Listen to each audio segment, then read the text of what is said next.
Hello everyone. Welcome to my new video on the Smart Assistant channel. In this video, I'll show you step by step how to enable automatic updates for offline maps on your Android and iPhone devices. Automatic updating ensures that your offline maps are always refreshed with the latest information when you're connected to the internet, without the need for manual downloading or refreshing. Stay tuned till the end of this video to learn how.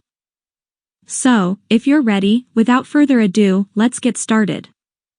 The first thing you need to do is to open Google Maps.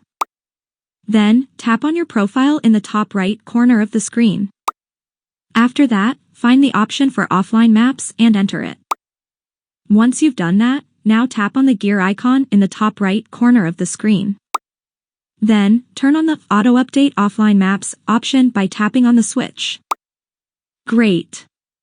You've now enabled automatic updates for offline maps. Very easy and simple. That's all for this video. If you enjoyed the video, don't forget to like, share the video with your friends, and of course, subscribe to the channel, it would mean a lot to me. Thanks for watching folks, see you soon.